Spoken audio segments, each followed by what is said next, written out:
Picture this. The year is 1086.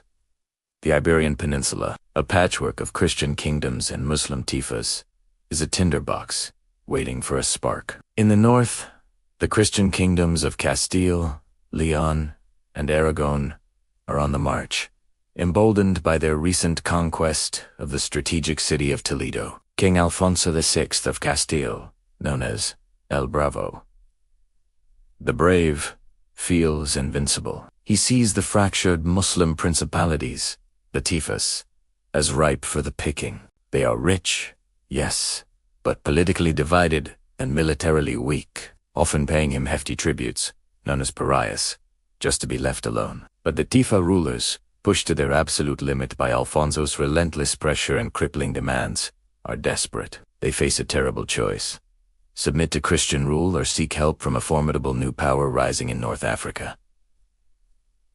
This power is the Almoravid, the emirs of Seville, Granada, and Badajoz. Swallow their pride and send a plea across the Strait of Gibraltar. Their message is clear: save us from the Northern Lion.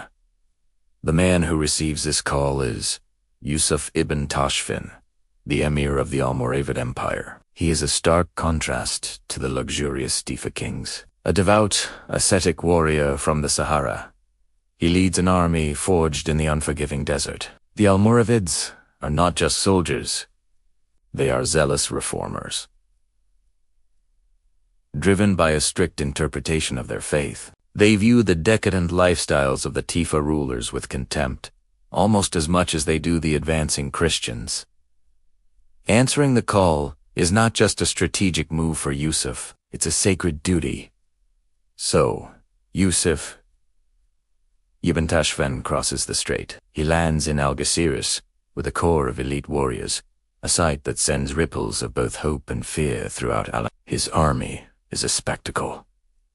There are the legendary Lamtuna, spearmen, veiled desert warriors who fight with a terrifying discipline. There are thousands of archers and javelin throwers, and at the heart of it all, his personal guard of 4,000 black soldiers, armed with Indian swords and protected by hippopotamus hide shields. This is not the kind of army the Castilians have ever faced before.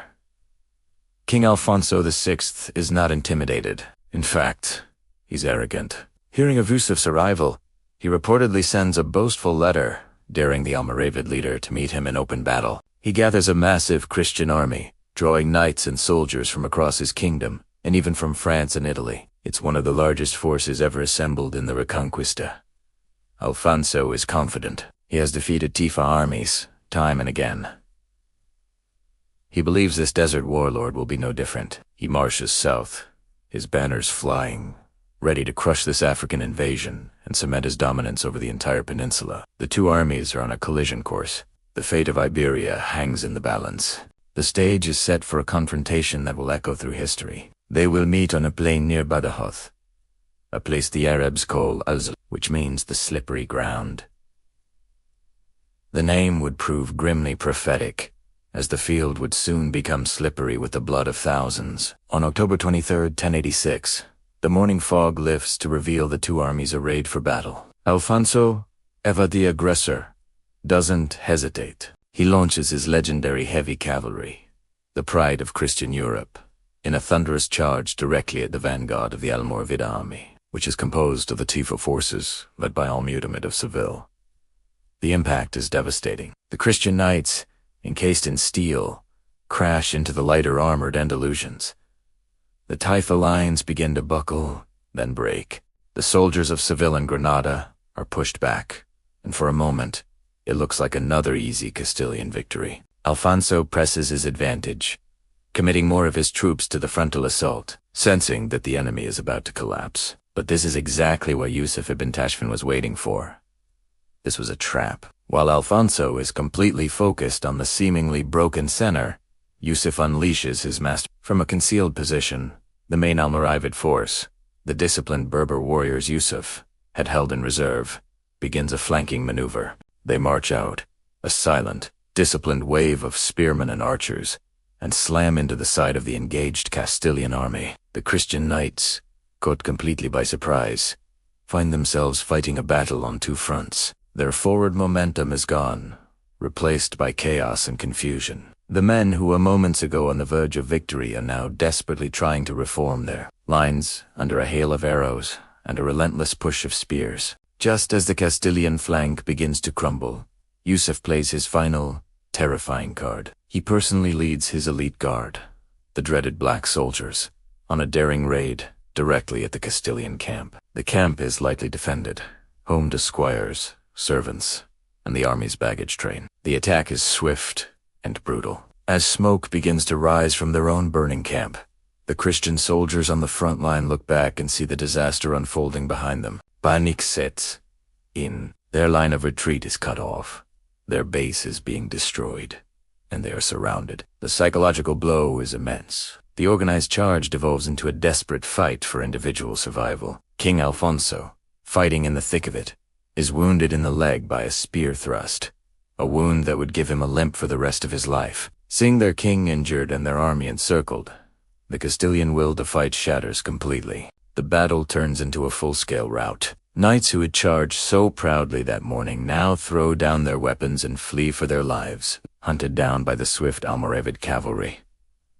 The slippery ground of Zallaqa lives up to its name. The aftermath of the Battle of Zallaqa is staggering. The Christian army of Castile is not just defeated, it is annihilated. Sources say that out of the tens of thousands of soldiers Alfonso led into battle, perhaps only a few hundred, including the king himself, managed to escape back to the safety of Toledo. It is a catastrophe of epic proportions. The momentum of the Reconquista is stopped dead in its tracks. The aura of invincibility surrounding Alfonso VI is shattered forever. For the Almoravids, Zallaqa is a monumental triumph.